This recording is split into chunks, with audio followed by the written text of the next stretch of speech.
সম্মানিত ভিউয়ার্স, আমার চ্যানেলে আপনাদের স্বাগত জানাচ্ছি। আজ আমি আপনাদের সামনে নতুন একটি ভিডিও নিয়ে হাজির হয়েছি। আপনারা জানেন অগ্রণী স্মার্ট অ্যাপের মাধ্যমে বর্তমানে ব্যাংকিং সেবা অনেকটা হাতের নাগালে।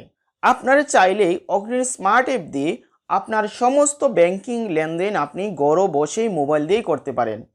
আজ আমি যে বিষয়টি নিয়ে ভিডিওটি উপস্থাপন করব তা হচ্ছে, আপনার ধরুন অগ্রণী ব্যাংকে একটি অ্যাকাউন্ট আছে, কিন্তু আপনার কোনো রিলেটিভ অন্য কোনো ব্যাংকে তার একটি অ্যাকাউন্ট আছে। আপনার জরুরি কোনো প্রয়োজনে আপনার রিলেটিভের অ্যাকাউন্টে টাকা ট্রান্সফার করতে চাচ্ছেন, কিংবা আপনি গ্রামে থাকেন এবং আপনার ছেলে মেয়ে শহরে পড়াশোনা করে, তাদের একটি অ্যাকাউন্ট আছে শহরে অন্য কোনো ব্যাংকে বা অগ্রণী ব্যাংকে, বা আপনার বাড়িতে থাকা অবস্থায় হঠাৎ করে দেখা গেল আপনার চেক বইয়ের কোনো পাতা নেই, আপনি টাকা তুলতে পারছেন না, কিন্তু আপনার রিলেটিভের শহরে থাকা অবস্থায় তার চেক বইয়ের পাতা আছে এবং তিনি ইচ্ছা করলে টাকাটা তুলতে পারবেন। তাহলে আপনারা ইচ্ছা করলেই আপনার ফান্ড অ্যাকাউন্ট, আপনার অ্যাকাউন্ট থেকে টাকাটি ওই অ্যাকাউন্টে ট্রান্সফার করে দিতে পারেন।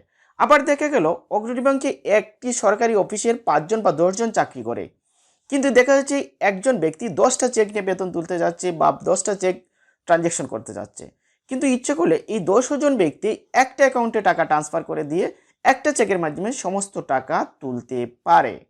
আবার এমনও দেখা যায় যে আমরা তাৎক্ষণিক সময়ে চেক বইয়ের পাতা শেষ, চেক নাই, আমরা টাকা তুলতে পারছি না, আমাদের চেক বইয়ের জন্য আর 2 দিন অপেক্ষা করতে পারছি, কিন্তু সেই কাজটি আপনারা আপনার অ্যাকাউন্ট থেকে টাকাটি যদি ট্রান্সফার করে দেন আপনার বিশ্বস্ত কোনো অ্যাকাউন্টে, তাহলে সেখান থেকে আপনি টাকাটা তুলতে পারবেন। কিংবা আপনার শহরে অগ্রণী ব্যাংকের অ্যাকাউন্ট রয়েছে, কিন্তু আপনার গ্রামের পাশের বাড়িতেই আপনার কৃষি ব্যাংক বা অন্য কোনো ব্যাংকের কোনো অ্যাকাউন্ট রয়েছে, সেই অ্যাকাউন্টে আপনার টাকাটা ট্রান্সফার করে দিতে পারেন। সেই ফান্ড ট্রান্সফারটা অর্থাৎ মানি ট্রান্সফারটা কীভাবে করতে হয় সেই বিষয়টি আজকে আমার ভিডিওতে স্পষ্টভাবে দেখিয়ে দেব। ভিডিওটি শুরুর পূর্বে আপনাদের কাছে একটি বিশেষ অনুরোধ, আপনারা যদি আমার চ্যানেল নতুন থাকেন তাহলে প্লিজ আমার চ্যানেলটি সাবস্ক্রাইব করবেন এবং ভিডিওটি ভালো লাগলে লাইক দেবেন এবং ভিডিওটি শেয়ার করবেন।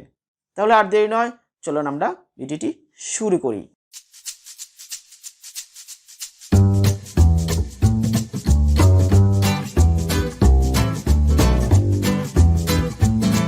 আপনার অগ্রণী ব্যাংকের অ্যাকাউন্ট থেকে অন্য কোনো ব্যাংকের অন্য কোনো অ্যাকাউন্টে টাকা ট্রান্সফার করতে চাইলে আপনার এই যে অগ্রণী স্মার্ট অ্যাপ আছে, এই অগ্রণী স্মার্ট অ্যাপটি অবশ্যই আপনার মোবাইলে ইনস্টল করে নেবেন এবং রেজিস্ট্রেশন করে নেবেন। এই ইনস্টল করা এবং রেজিস্ট্রেশন করতে হয় কীভাবে সেই সম্পর্কে আমার একটি ভিডিও আছে, আপনারা ডেসক্রিপশন বক্সে লিঙ্ক দিয়ে দেবো, আপনারা ভিডিওটি দেখে নেবেন। তারপর এই অগ্রণী স্মার্ট অ্যাপটি আমি ওপেন করব। অগ্রণী স্মার্ট অ্যাপটি ওপেন করার পর এখানে ইউজার আইডি এবং এখানে পাসওয়ার্ড দিয়ে আমি লগ ইন করবো। আর যাদের লগ ইন করার মতন অপশন নেই, ইউজার আইডি পাসওয়ার্ড জানেন না, তারা রেজিস্ট্রেশন করতে হবে। এবং কিভাবে রেজিস্ট্রেশন করতে হবে আমার ভিডিওটি দেখে নেবেন, আমি ডেসক্রিপশন বক্সে যে ভিডিওটি দেবো সেই ভিডিওটি দেখে নেবেন। তারপর আমি আমার ইউজার আইডি এবং পাসওয়ার্ড দিয়ে লগ ইন করি। আমি যখন লগ ইন করে নেব তখন এই যে উপর দিকে লেখা আছে দেখেন ট্রান্সফার, আবার নিচের দিকে লেখা আছে দেখেন BEFTN, এই দুই জায়গা থেকে আপনি আপনার টাকা এক ব্যাংক থেকে অন্য ব্যাংকে ট্রান্সফার করতে পারবেন। ধরুন আমি ট্রান্সফার অপশনে ক্লিক করলাম। ট্রান্সফারে ক্লিক করার পর এখানে বেশ কয়েকটা অপশন আসবে, আপনি একটু দেখে নেন অপশনগুলো, যে নিজস্ব অ্যাকাউন্টে ফান্ড ট্রান্সফার, অগ্রণী ব্যাংকের অন্য অ্যাকাউন্টে ফান্ড ট্রান্সফার, অন্য ব্যাংকের অ্যাকাউন্টে ট্রান্সফার, বেনিফিশিয়ারি ব্যবস্থাপনা, এই 4টা অপশন আছে। আমরা যেহেতু অগ্রণী ব্যাংক থেকে অন্য কোনো ব্যাংকে যদি আপনার নিজস্ব অ্যাকাউন্টে ট্রান্সফার করতে হয় তাহলে এখানে ট্রান্সফার করবেন, আর যদি অগ্রণী ব্যাংকের অন্যান্য অ্যাকাউন্টে ট্রান্সফার করতে চান তাহলে এই 2 নম্বরটায়, এবং অন্য ব্যাংকের অ্যাকাউন্টে ফান্ড ট্রান্সফার করতে চাইলে নাম্বারে 3 নম্বর অপশনে ক্লিক করতে হবে। আমি যেহেতু অগ্রণী ব্যাংক থেকে অন্য একটা ব্যাংকে অন্য একটা অ্যাকাউন্টে টাকা ট্রান্সফার করতে চাচ্ছি বা অগ্রণী ব্যাংকেও চাচ্ছি, আপনার এটা যে কোনো জায়গাতে দিতে পারবেন, আপনি সেটা সিলেক্ট করে দিতে পারবেন। অন্য ব্যাংকের অ্যাকাউন্টে ফান্ড ট্রান্সফার আমি সেটা সিলেক্ট করে দেব। তারপর বলা হচ্ছে এখানে প্যারক অ্যাকাউন্ট, এই প্যারক অ্যাকাউন্টে ক্লিক করলে আপনি কোন অ্যাকাউন্ট থেকে টাকা ট্রান্সফার করতে যাচ্ছেন সেই অপশনটা দেখিয়ে দেবে। এখান থেকে নিচের দিকে দেখেন আমি 2টা ব্যাংক অ্যাকাউন্ট আমার আছে, আমি যে কোনো একটা সিলেক্ট করে দিলাম। সিলেক্ট করে দেওয়ার পর আপনাকে বলা হচ্ছে প্রাপক অ্যাকাউন্ট, প্রাপক অ্যাকাউন্ট, যেমন ক্রেডিট অ্যাকাউন্ট নির্বাচন করুন। আপনি কোন অ্যাকাউন্টে টাকাটা পাঠাতে চান সেই অ্যাকাউন্টটা নির্বাচন করে দিতে হবে। আমি এখানে সিলেক্ট করব।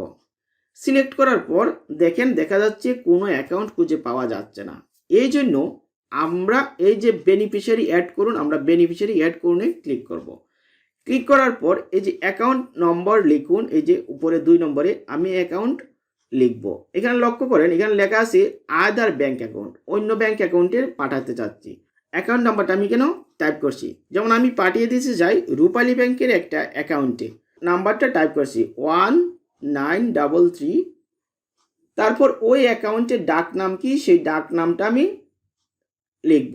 আমি ডাক নামটা লিখে দিচ্ছি, ডাক নাম একটা লিখলেই হয়। তারপর হচ্ছে অ্যাকাউন্ট ধারকের নাম, যে এই যে অ্যাকাউন্টটা এই অ্যাকাউন্টটা কি নামে আসে আমি সেই নামটা এখানে লিখে দিতে হবে, আমি সেই নামটা এখানে লিখে দিচ্ছি।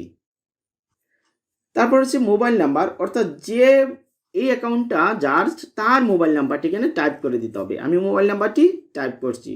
তারপর ব্যাংকের নাম লিখুন। এই অপশনে যখন ড্রপ ডাউন আসে নিচের দিকে এখানে সিলেক্ট করে দিলেই আপনার ব্যাংকের নামটা পেয়ে যাবেন। আমি যেহেতু রূপালী ব্যাংকে ট্রান্সফার করতে যাচ্ছি আমি রূপালী ব্যাংকের নামটা সিলেক্ট করে দিই, রূপালী ব্যাংক সিলেক্ট করে দিলাম। তারপরে এই রূপালী ব্যাংকটা কোথায় আছে সেই জেলার নাম, আমি জেলা সেই অ্যাকাউন্টটা সুনামগঞ্জ জেলায় আছে, আমি সেই জেলাটা সিলেক্ট করে দিচ্ছি সুনামগঞ্জ। তারপর ব্রাঞ্চের নাম লিখুন, এখানে সিলেক্ট করলেই ব্রাঞ্চ চলে আসে সুনামগঞ্জ। তারপর রাউটিং নাম্বার অটো চলে আসবে। তারপর এই সমস্ত ডাটা যখন আপনার ফুল ফিল আপ হয়ে যাবে এবং সঠিক ডাটা দেবেন, তবে মনে রাখতে হবে ব্যাংক অ্যাকাউন্ট নাম্বার দেবার ক্ষেত্রে অবশ্যই আপনারা অনলাইন 13 ডিজিটের ব্যাংক অ্যাকাউন্ট নাম্বারটা দিবেন। তারপরে এই বেনিফিশিয়ারি অ্যাডে আমরা ক্লিক করব। তারপর ওই বেনিফিশিয়ারি অ্যাড যেহেতু আমরা সিলেক্ট করে দিলাম, আর যদি বেনিফিশিয়ারি অ্যাড থাকে তাহলে আর কোনো দরকার নেই, বা এই যে প্রাপক অ্যাকাউন্ট সিলেক্ট করে দিতে হবে। এখন আমরা আবার প্রাপক অ্যাকাউন্টে ক্লিক করব। তারপর আমরা বেনিফিশিয়ারি যে নামটা আছে ওই নামটা আমি সিলেক্ট করে দিলাম। এখন কত টাকা ট্রান্সফার করতে চান, আমি 10 টাকা ট্রান্সফার করতে চাই। আপনারা আরও বেশি টাকা ট্রান্সফার করতে পারবেন। আমি ধরুন 10 টাকাই দিলাম। আপনারা একদিনে 5 লক্ষ টাকা পর্যন্ত আপনি ট্রান্সফার করতে পারবেন। তবে মনে রাখতে হবে একটা ট্রান্সফারে সর্বোচ্চ 1 লক্ষ টাকা করতে পারবেন। তারপর মন্তব্য যদি দেন আপনি দিতে পারবেন। আমি মন্তব্য দিলাম এমার্জেন্সি, আমি লিখলাম মন্তব্য এমার্জেন্সি। তারপর এই যে পরবর্তী অপশনে আমি ক্লিক করব। পরবর্তী অপশনে যখন আমি ক্লিক করব তখন আমরা দেখা যাবে যে আমার এই সমস্ত তথ্য পাওয়ার ভিত্তিতে তারা আমার মোবাইলে একটা ওটিপি দেবে, অর্থাৎ যে অ্যাকাউন্ট থেকে টাকাটা পাঠানো হবে অর্থাৎ সেই অ্যাকাউন্টের নাম্বারে দেখেন এই নাম্বারটাতে টাকা যাবে এবং পরিমাণ 10 টাকা, চার্জ কোনো কিছু নেই, বেটও কিছু নেই, একবারে ফ্রি। তারপরে কিন্তু ওটিপি পাঠানো হয়েছে ওই অ্যাকাউন্টটা যার নামে, অর্থাৎ যে অ্যাকাউন্ট থেকে টাকাটা যাবে সেই অ্যাকাউন্টের মোবাইলে, অর্থাৎ যে অ্যাকাউন্ট থেকে টাকাটা ট্রান্সফার করা হবে সেই অ্যাকাউন্টের যে মোবাইল নাম্বারটা সেই মোবাইল নাম্বারে একটা ওটিপি যাবে, যেখানে এই ওটিপিটা চলে আসছে। তারপর এখানে এই ওটিপিটা এখানে টাইপ করে দিচ্ছি 70। তারপর এই ওটিপিটা যেহেতু আমি টাইপ করে দিলাম তারা বলছে এখন নিশ্চিত করুন আর বাতিল করুন। আপনি যদি নিশ্চিত করতে চান তাহলে নিশ্চিত দিবেন, আর বাতিল করুন চাইলে বাতিলে দেবেন। আমি নিশ্চিত করুন, আমি টাকাটা ট্রান্সফার করতে চাচ্ছি এই জন্য আমি নিশ্চিত করুন অপশনে ক্লিক করলাম। তারপর আবার বলছে যে আপনি কি লেনদেন সম্পূর্ণ করতে চান, আমি হ্যাঁ চাই। এখন 10 টাকা লেনদেন করার পর এখানে উপর দিকে দেখবেন একটা দেখাবে যে আপনার লেনদেনটি সফল হয়েছে, লেনদেন সফলভাবে সম্পন্ন হয়েছে।